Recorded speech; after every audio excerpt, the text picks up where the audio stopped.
In the aftermath of Silver's smackdown, could there be more? Well, the answer to that question is yes. Tomorrow is, after all, Friday, and for most of the past month and a half or even more, we've seen the Friday smackdown. So what is keeping silver's price down?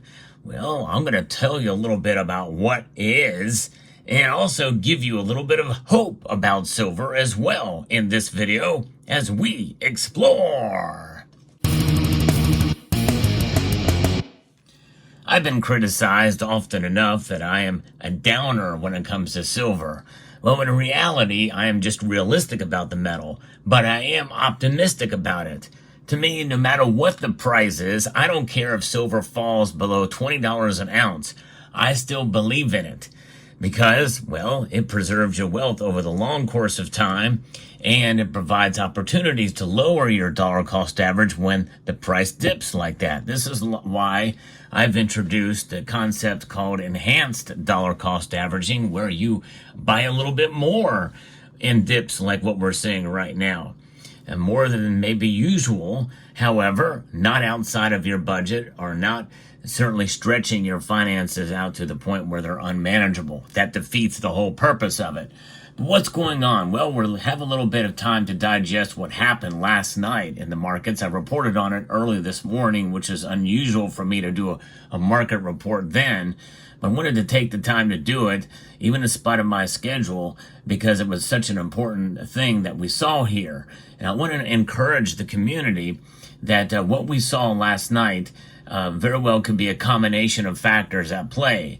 The silver market is complex, and I don't rule out the possibility that there may be some suppression going on or what have you, and as well as that, the natural market forces that are at play. And I think that a lot of it is due to what I've been talking about even in recent videos that I had slipped my mind, and that is Chinese demand is really starting to soak into the markets here. We've seen them fall with this demand as lessening demand for metals are now on this day trumping, pun intended, any safe haven demand bids amid keener risk aversion, according to Kitco, in a marketplace at the present time. And gold prices have also hit a more than 2-week low, and silver dropped to a 2.5-month low. Heavy profit taking and week-long liquidation from futures traders are what was the culprit of all this, essentially.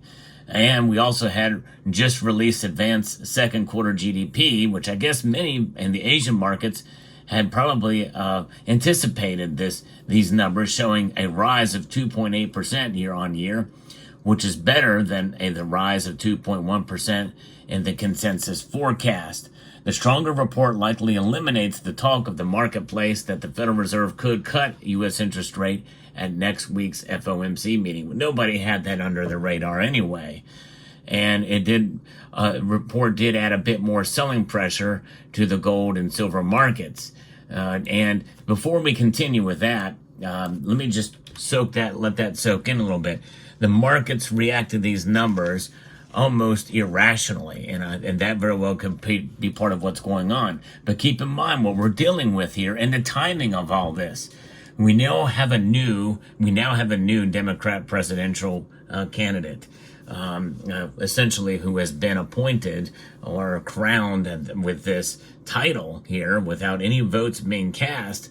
But nonetheless, in the chefs at the Cook the Books Club are those 3- and 4-letter agencies in the government, the BLS being one of those, the Bureau of Labor and Statistics. And where do these numbers come from these agencies? They can and often are revised downward in due course. And that when they are revised downwards, they don't make the headlines like they do when they're first released. So the chefs of the Cook the Books Club, they know this, and they know the psychology of the markets and how they react.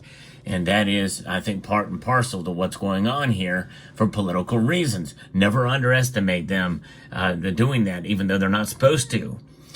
China's central bank Tuesday or Thursday unexpectedly cut its one-year lending facility rate by 0.2 to 2.3% days after reducing another key short-term rate.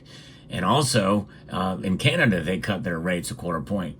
There are growing worries that the world's second largest economy is seriously listening. That's weighing on market sentiment, including the metals from a weakening demand perspective. Traders now await what we're going to see on Friday, the U.S. personal income and outlays report, including its inflation indicators. And that could be bad for gold and silver, especially silver. And keep in mind, Chinese demand and the Chinese economy is not doing well, according to a report that's only released once every 5 years. And that is something else that is a natural market force that could weigh pretty heavily. Now, here, moments before the markets close, we see silver trying to recover its losses. It is now down only 3.79%, rather than being down well over 4.5% earlier in the day. It's now trading at $27.86, still far below the $28 mark, but I digress. It did get a low today earlier to steeply down to $27.37.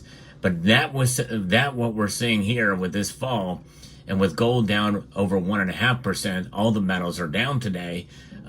It still could fall even more. It's broken through previous resistance. All bets are off the table right now. Asian and European stock indexes were mostly lower overnight, following the rout on the U.S. stock market. And Wednesday, that pushed the S&P 500 and NASDAQ indexes to 5-week lows. Risk aversion in the marketplace is keener late this week. U.S. stock indexes are pointed towards near steady openings when the New York day session began. And so we'll see. It'll be fascinating. And also, there could be other things that are behind the scenes that are occurring. And I may mention in my report from this morning that, it could be that people are just nervous, looking for safe haven. What is the safest haven they can see right now? Even with inflation being where it is, the dollar. Because some have been saying for quite some time that the Fed may be okay with 3%. If it stays at 3% and they cut rates, and that makes it official. And if there is a chance of some activity in the stock market that could cause so much nervousness that people panic, well, they run to the safety of the dollar. And that includes everything associated with the stock market, including alternative assets that are traded as such, like exchange-traded products. That includes ETFs like SLV and the like. So keep that in mind. But even where we are at today, there's one thing that I want to give you some hope, and that is that silver is still up from the beginning of the year. 15%, folks. In fact, probably 16% now, since we're starting to see a recovery here, a little bit of the drops that we've seen. Silver is consolidating back up a little bit. And I am still bullish on silver by the end of the year. I think we still may see that $35 mark. Even though it seems like it's less likely now. This is maybe a part of the summer doldrums that we've been talking about. They're going to do everything they can to prop up the economy and make things look rosy. But it doesn't take much to send it back the other way. So could we see silver get hit again? Yes. It has gone below where I estimated it could be. I figured we had pretty strong support at $30, much less $28.50 is where I revised it, and now it's gone back through. So it's blown way past my predictions in that regard. But that just goes to show you, you can be surprised, and very quickly. That's why it's kind of a fool's errand to try to predict what's going to go on in the silver market. We can give our educated guesses, and I do. I put myself out there doing that. But keep in mind, this is why, as well-intentioned as someone like me can be with regards to the gold and silver markets, never underestimate the ability to be wrong and get it wrong.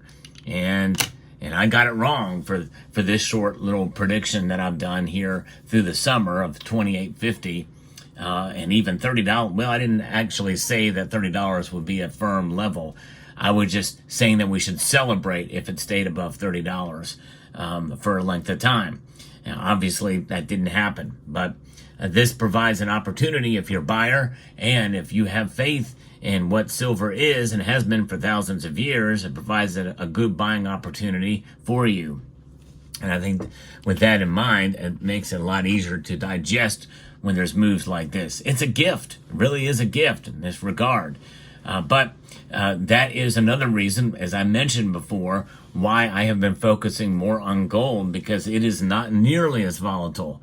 I mean, when you think about what's happening, there's another piece here from Kitco that asked that question, about gold compared to gold. Well, gold has been fighting for support at higher lows. We now see it just below $2,400 an ounce, but it's only $40 below that right now. And silver is obviously was struggling around 29, and now it's struggling to stay, to get near 28 again. Silver's underperformance compared to gold has pushed the gold to silver ratio now to well over 84 to 1. And it's jumped 14% from its multi-year lows that we've seen in May. September silver futures and gold is trending in very different directions. Some analysts have said that the gold is benefiting as a safe haven asset because of rising geopolitical uncertainty fueled by the U.S. elections in November. Silver usually follows price movements of gold disproportionately. However, this has recently only applied to the downside. The previous upward movement in gold following the U.S. inflation figures was more or less ignored by silver, according to Karsten Furch, commodity analyst at Commerce Bank. The relative weakness in silver is likely due to the weakness in base metals as well, and I tracked those too, and they are down as well. And I talked about that earlier this morning. Commerce Bank noted that base metals are struggling due to weakening demand in China, which we nailed as well too. And actually, I talked about that on the advice of Duke Newman, a subscriber of mine. So in other words, folks, I'm open-minded about price suppression, but never, ever underestimate the power of the natural market. And that's exactly what's going on. They're talking about it. Now it's being spoken about in the open. So rate cuts by the central banks that have already been made, and those still to come in the coming months, and several central banks have cut rates, as we just talked about earlier, should lead to an economic upturn, which should brighten the currently very negative market sentiment. On the other hand, the lower price level should put pressure on metal producers to curb production. So that's a give and take in multiple different directions there. And there's another aspect that I may talk about in a future video here about silvers too, that's a negative for the price movement that we should keep in mind. Now, Robert Minter, who is Director of Investment Strategy at ABDRDAN, said that he expects silver to eventually outperform gold as the Federal Reserve starts to cut interest rates. If we saw the last three rate cycles, in 2000, gold went up 57%, but silver went up 65%. In 2006, gold went up 235%. But silver went up 318%. And in late 2018, gold went up 69%, but silver went up 101%. Silver really is the higher beta play. It's got a lot more headroom to it, and nothing has changed in that direction. And we started to see some of this even this year. Keep in mind, again, I need to remind you, folks, we have short attention spans, but silver is up over 15 to 16% this year, even where silver prices are right now today. And so that's the thing. The short-term outlook for silver now appears bearish. The summer doldrums are here for silver. The metal's dual nature as both a precious and industrial metal is currently working against it. Traders should watch for a potential break now that we see well below $28, and which could trigger further downside. But upcoming economic data shifts in Fed policy expectations and change in industrial demand could provide volatility and potential turning points in the silver market. We need to find strong support again. Right now, it's very vulnerable. And until we can find it and keep it and hold it for a long enough time, then I think we're just got to roll with the punches with silver. Let me know what your thoughts are in the comment section down below. Hope you found this video informative, insightful, and educational. Would like to extend a multitude of gratitude to you all for taking the time to watch, and encourage you to please rate, share, comment, and subscribe.